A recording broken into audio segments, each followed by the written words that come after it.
Hi, folks. I'm Father Joe Grimaldi. You can call me Joe, and I'd like to welcome you to my podcast. But now, here's our host and friend, Ken Calvert. Hi, everybody. I'm Ken Calvert, and welcome to the Father Joe Podcast. The Father Joe Podcast is proudly supported by Hoot McInerney Star Lincoln, 12 Mile Road and Telegraph in Southfield. The Spring Savings Sales event is going on now, but only until May 31st. Star Lincoln has added incredible one-time-only dealer incentives that most likely will never be repeated. Check out these additional incentive enhancements available to all current Lincoln and Ford owners. You'll get $2,000 additional savings on the 2019 MKZ. You'll get $1,500 on the 2019 MKC. $500 cash back on the 2019 Nautilus, the hottest SUV on the road. And coming in any day, it's the all-new Lincoln Aviator, the star of the North American International Auto Show. In a hurry? Shop online at starlincoln.com or call us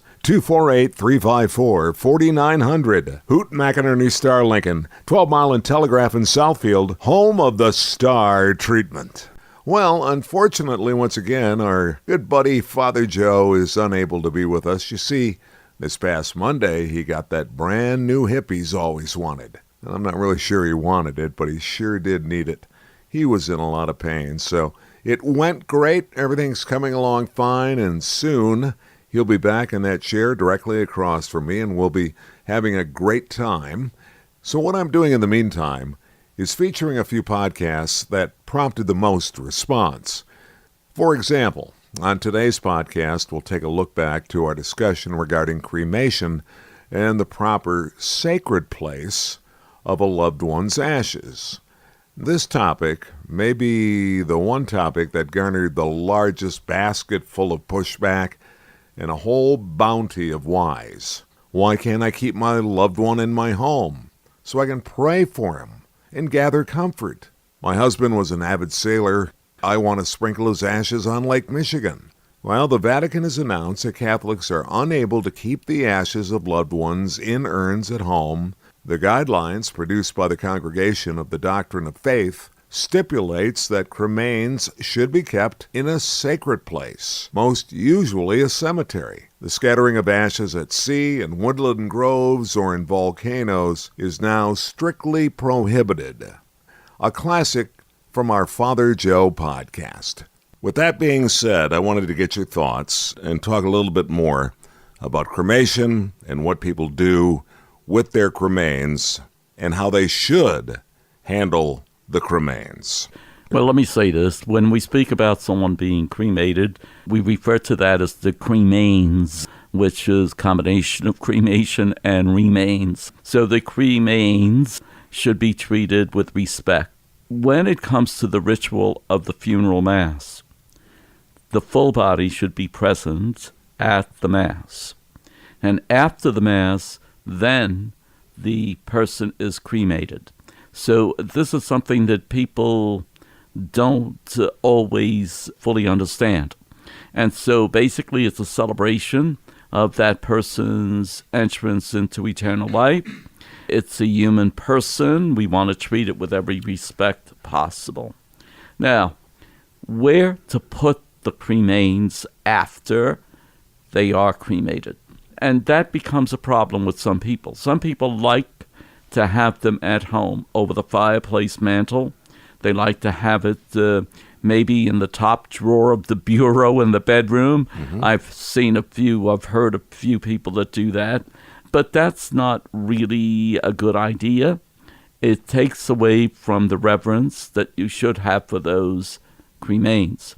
The other thing, too, it's important that those people who are the survivors, those people who remain after the loved one has passed, they should have a central place where they can meditate, where they can remember their loved ones, and so on. They should be either buried in a plot, and of course, when we do that, you could bury more than 1, 2, or 3 when you get a regular plot size, or in a columbarium where you have the niches and they're placed in those niches, and their name is there, the date of birth and death and so on is on the front. And what's nice about that, especially when the columbarium is close to the actual church, after Mass on Sunday, people can walk by, and as they pass their loved ones, they could say a little prayer out of, this type of thing. We believe that after death, we have a new life and eternity. And this new life means a whole new body. So people say, what happens with the ashes? How can that be a body afterwards? Well, they're doubting the power of Almighty God, okay, because God can do what he wants, and he can do it all. And so he can also make sure that that person is full-bodied in eternal life, even though he or she has been cremated.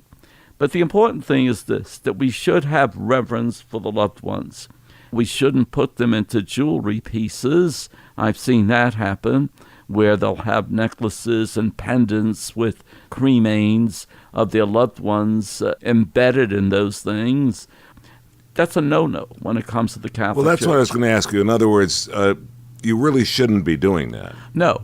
But the thing is this, people are doing it because I don't think. Well, I think what they're doing, Joe, is I think they're going sideways, saying, it's easier for me, I feel better having the cremains of this particular person that was so important in my life near me, on me, and close to me.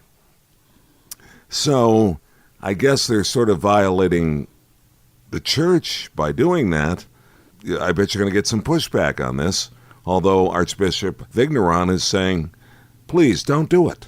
Don't do it, and bring them home, as it were, to a place where there would be a remembrance for that individual. I think what happens is when they're scattered like that, they're not treated with the respect that the loved one should have. What if that's the last request? What if that's part of the bucket list? Well, if it is, that person is not aware of what the church teaches. There's always going to be that situation, huh? Well, I think you're also going to see a lot of pushback. I think that this podcast will get a lot of people thinking, but not necessarily doing. Well, there are many churches that will refuse the funeral mass if the body is not present and that the cremains will be treated properly. So they will say, no, we can't do that. Now, I think the problem exists, and it is a problem because there are many people that do what you just said. But the problem exists because things were not set out clearly for many years. When the Catholic Church started to do cremation, there were no clear rules and regulations. Some like to take them to sea and throw them into the ocean. What I want to say is that, first of all, the custom of cremation really was very common among the Asian people. And so through the years, particularly in the west coast of the United States, and I'm speaking also about Hawaii, because we have a very large population of Asians there, we started to do what they do, okay? When I say we, Christians or Catholics started to do what they do. And so they started to do the cremation. However, the ground rules were not clarified until much later. I do want to say this, though, that the bottom line for all of this is this. Jesus Christ died and rose from the dead.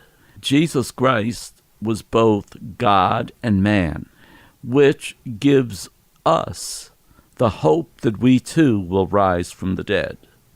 And when we properly bury someone or bury the remains of someone, it brings to mind that particular belief of hope that you and I will also rise from the dead. And this is why the church insists that we should treat the cremains with a great deal of care, concern, and love. And it's supposed to bring to mind the resurrection. That's what we celebrate at a funeral, we celebrate the resurrection of Jesus Christ with the hope that you and I will also rise from the dead. Yeah, but a lot of people, it helps them. It's part of the comfort, part of the healing to, I guess, feel like somehow, some way, mom, dad, brother, sister, spouse is in the house. I didn't mean to make that rhyme. I'm not trying to be funny. No, one I know. And I agree with you to an extent, but those people should really try to understand what the Catholic teaching is if they're Catholics. If they don't want to bother with that, there's nothing we can do. But if they truly want to follow the teachings of the Church, there are so many opportunities that they can take advantage of to study, to ask questions, to look at brochures that explain why we have burial of the ashes or that we put them in a columbarium. How many churches have columbariums? Not too many because of the space. Is there a trend line now that more and more churches may find space for? It's very difficult to do that. Sure. But all the cemeteries have columbariums. Right. So if you have a favorite cemetery, Yeah. you certainly could put the ashes either underground or in the columbarium. But people seem to be sort of selfish with their time. So in other words, if they're good practicing Catholics and they go each and every Sunday, be a nice little stop afterwards as well. And we've talked about this before. Does St. Hugo's have a columbarium? A beautiful one. Okay. St. Regis? No. Holy Name? No. Okay. Can people from Holy Name, St. Regis, can... Yes, it's open to anyone who would like to. I think they would just have to check with the pastor of St. Hugo's, and he would make space available, I'm sure. However, space is going to be limited eventually.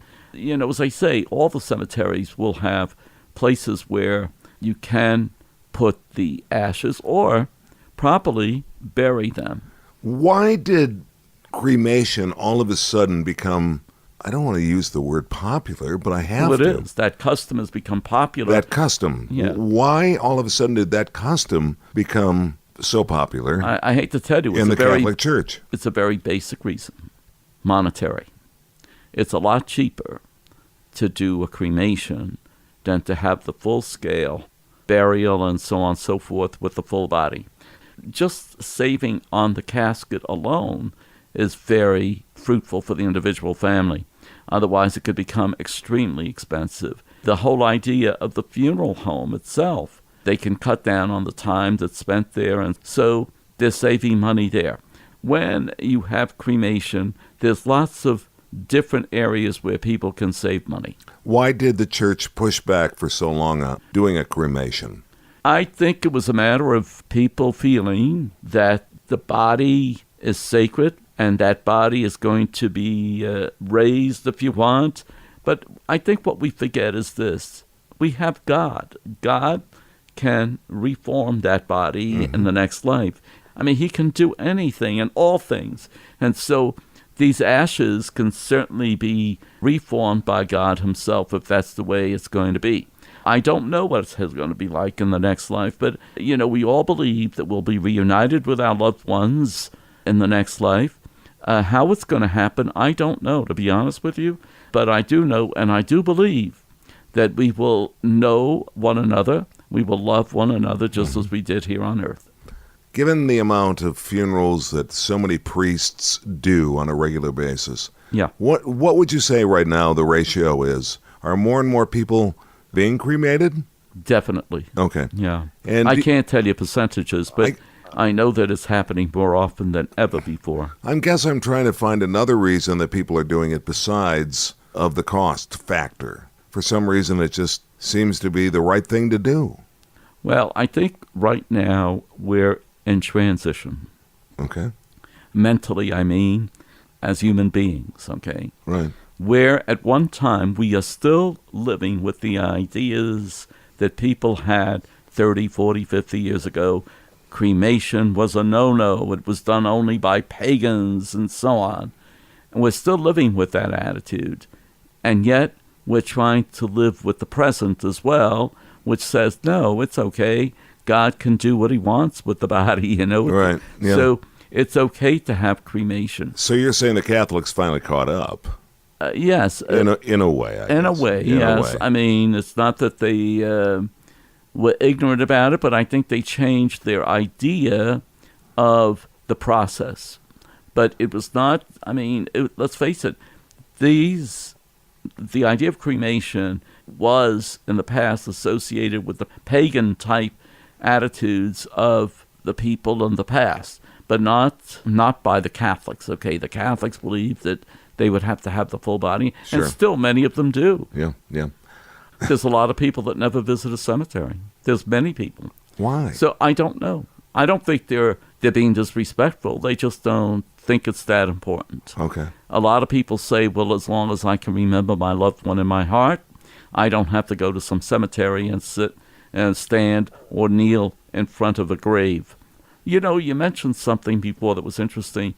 Yes, it's very convenient for people after Mass, and St. Hugo's, I see them, to go by the niches where their loved ones are and say a little prayer. Huh? Sure. However, not everybody does it. It's amazing, and it's right there. It's so convenient, Right. but they don't do it.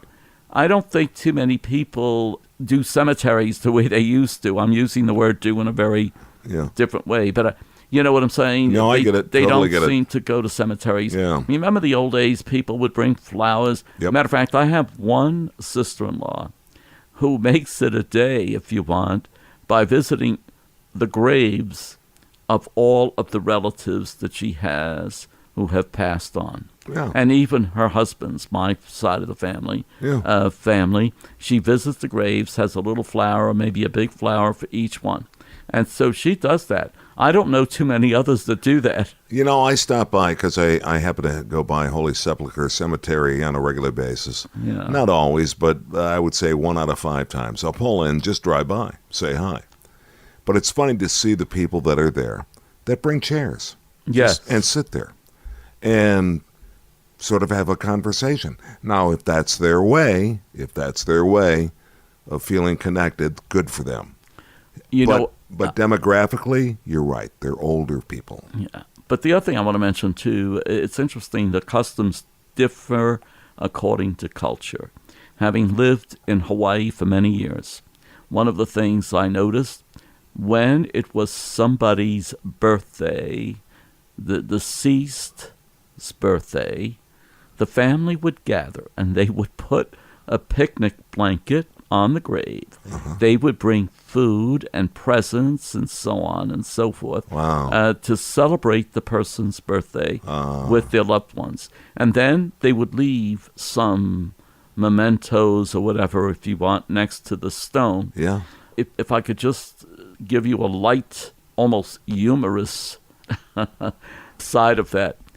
In Hawaii, the Asian people really like to leave what the deceased enjoyed. A carton of cigarettes, a bottle of bourbon. No kidding. Food, buns, and sweets, and cakes, and so on. And someone asked, why do you do that? They can't eat or smoke or anything like that. He says, well, you bring flowers, they can't smell either. So, so anyway, let me end with that. Final question for Sure. you. Okay. By all means. I'd like ending on a good note, by the way. I mean, an up note. Yeah. The whole thing has been powerful and good, as you always do. Is there anything wrong? How about this? How about a compromise? How about 75% of the ashes go into the columbarium and 25% can be sprinkled at that person's favorite place? How about that? No, the church does. Come on, you're the most compromising human I know on the planet. But the church does not allow that. It takes away from the unity of the individual person. Uh-huh. And I've seen people, they take ashes. They said they loved San Francisco, so a few here. Right. Then they had that cottage up north, so we'll leave a few here. Little castle. Then they loved the one here. Well, it's almost to the point of the ridiculous when we're spreading those ashes in so many different places. It does take away from the sense of unity of the remains. So you think the person's looking down going, hey, knock Leave me at one place, will you? knock it off. Jeez. We're trying to play cards up here. You guys keep interrupting it. That's great. So, That's great. All right. You're a good man. Thank you. God you. bless you. So long, everybody. Take care. This is Father Joe Grimaldi, and I look forward to seeing you next time on the Father Joe Podcast. If you'd like, you can email us. It's frjoepodcast@gmail.com. That's frjoepodcast@gmail.com. We're also on Facebook. Simply search Father Joe Grimaldi. And thanks for listening, everyone.